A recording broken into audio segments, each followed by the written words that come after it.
Hi, everyone. Okay. So, um, at the bottom of the deck here is the Five of Cups, which is, um, it's a card of a breakup, of grieving over someone, a lost relationship, of pining for someone, um, really stuck, maybe in denial about what type of person they were, or remembering the relationship differently than it really was, like romanticizing it or only remembering the good. This Some people may say this is bad advice. I say remember the bad in a relationship if you're tempted to go back. Remember the reasons why it was bad and the heartache it brought, not just those sort of highlighted golden moments or the moments at the beginning of the relationship when you're all in the honeymoon period and everyone's on their best behavior. It's fake basically. Everyone's putting their best foot forward, and that's why you have to sometimes be in it. It can be really tough, be in a relationship for a while to really see people's true colors or really see what you're like together, because often there are two good people in a relationship and they're just not a match for each other, and for whatever reason.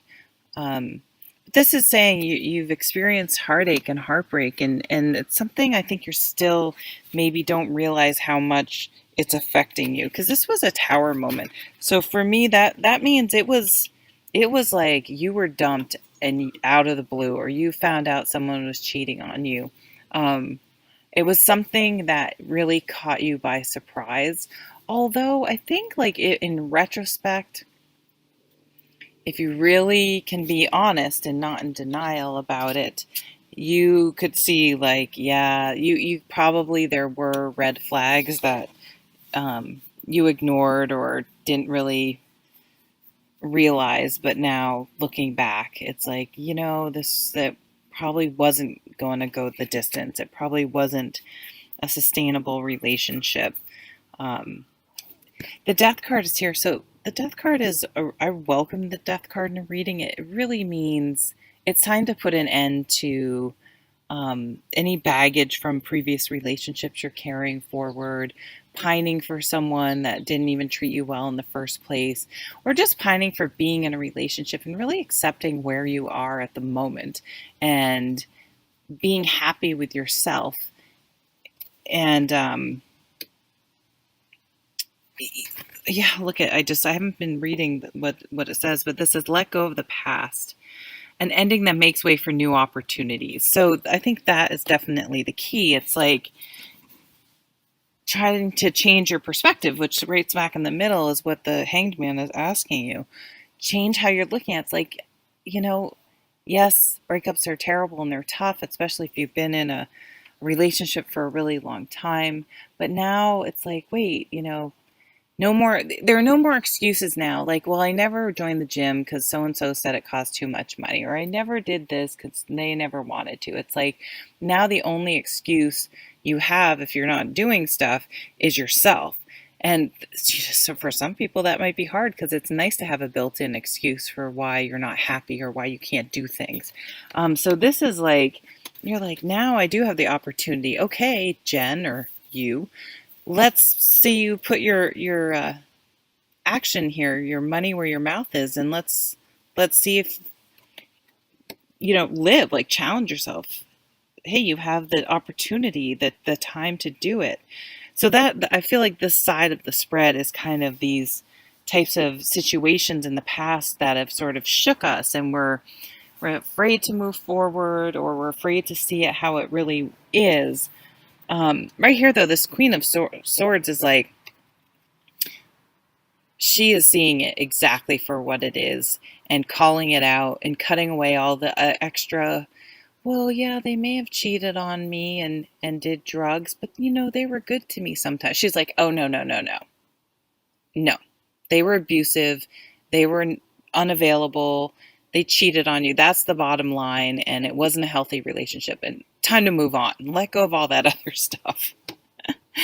Um, and so it's so, like, once you have that aha moment, that awakening, that shift in perspective, it's like This is another aha. It's like you see things really clearly and you're like, oh, yep, I really see my part in that relationship. Um, what I overlooked or tolerated or the mistakes I made. And it's kind of like stop resisting.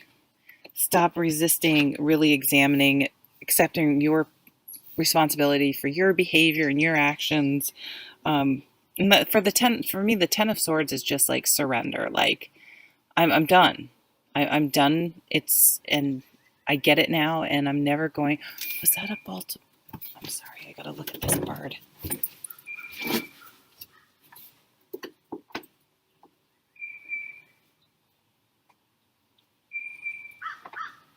Sorry. I don't know what kind of bird that was. It's gone. Okay, back to you. Um, like you're just sick of thinking about it and worrying about it and stressing about it and why isn't this happening? And you're just like, all right, I'm just going to move forward. I'm not going to do that anymore. I'm not going to beat myself up. I'm not going to hold resentment and anger towards anyone. And I'm just going to move forward with my life. And that you have this amazing, okay, things are all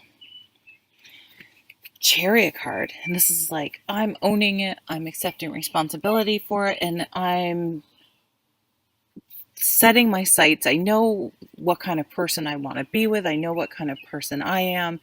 And I'm going to move forward, not making excuses, not jumping from one relationship to another for some sort of sense of security or anything. But I'm going to be focused on what I want, my goals, what I'm going to do. And then, if someone comes along that adds to it, that's fantastic. That's great. But there's not going to be any sort of underlying need or ulterior motive, not in like a manipulative sense or even a knowing you're doing an ulterior motive, but like for security or even financial reasons, or it seems like it would be easier. But let me tell you, if you're not really a good match for someone, having someone with you does not to me make things easier. It usually does the opposite. It just adds more stress and anxiety and issues than if you were alone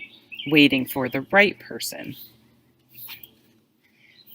We have this card of balance here, and this is just that. Like, this is kind of a more, when the major arcana is really all about our inner lessons, our spiritual journey. And so it's like you've learned a lot of big lessons recently. And so I feel like you're still maybe in healing mode or processing mode. And because there are no love cards out here, except for you do have the Sun and the Chariot. Maybe you meet someone traveling, maybe you want to travel.